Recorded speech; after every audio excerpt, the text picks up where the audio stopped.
So, Mike, when you're telling a story, some of the techniques that are available to you because you don't have music or camera angles or special effects, and you don't need them.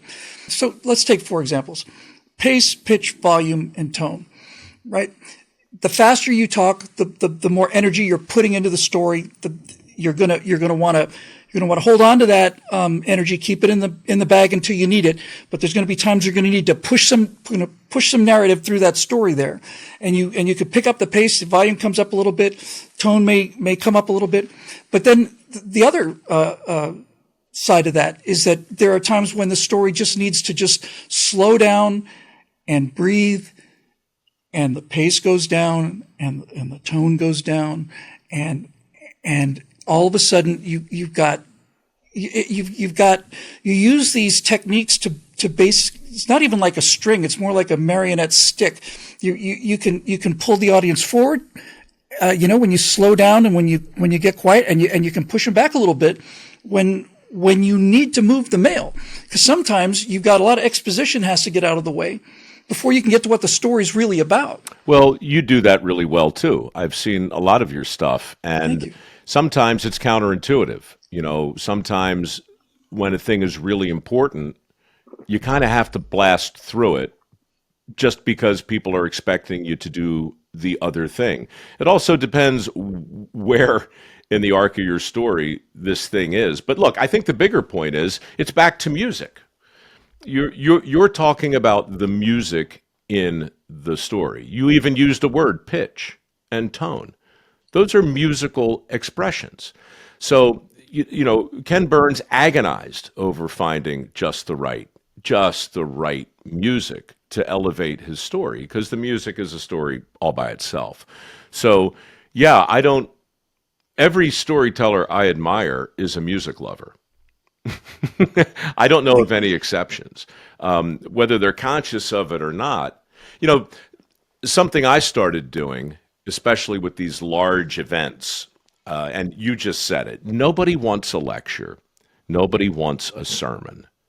Certainly nobody wants some middle-aged white guy shaking their finger at them and telling them to get off the lawn. But I spend a lot of time doing that in my own way, because I'm not out on the speaking circuit because I love to speak and tell stories, although I do. I'm out there because I run a foundation and I have a very specific goal that I'm trying to achieve.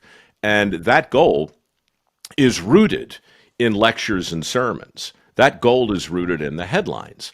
And so knowing that nobody wants to hear these things, my first temptation is to put a bunch of other stuff in front of it and then kind of fool you into getting this thing at the end. It's misdirection. It's exactly right. Right. But I got to the point now where I actually have been playing with bookending it with the lecture part. But to your point, I do it fast. So I'll walk out and I'll say, what a privilege to be here today. I've been asked to share a few stories from my days on dirty jobs. Full disclosure, I really came here because I'm worried about the skills gap in this country. It gets wider every year. Right now we have 7.6 million available positions in our workforce, while 6.8 million able-bodied men are, for reasons we don't entirely understand, sitting home on their ass, not looking for work. Meanwhile, $1.7 trillion in outstanding student loans for jobs that don't even exist anymore. I submit to you that we're lending money we don't have to kids who are never going to be able to pay it back to train them for jobs that don't exist anymore. Now, having said all that, so I use tone, I use you accelerated the pace and you up the energy. I tell you how it's going to end. So now you don't have to wonder where I'm headed.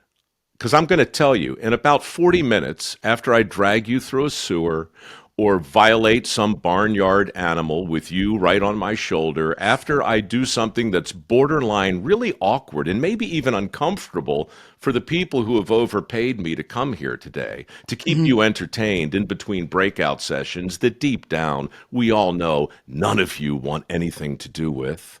So now they're laughing because now I'm telling them the truth about what's happening. And now they're paying attention. They're a little hungover from the night before. It's Vegas after all. And so they're curious because what can he possibly tell me now after he told me the whole point of it and revealed the fact that he's an overpaid celebrity who has come to attempt to entertain us while we're all here, frankly, not even because we want to be. We had to be here. All of these things need to be acknowledged early on because that's the audience I'm in front of, and I would be a fool to pretend otherwise.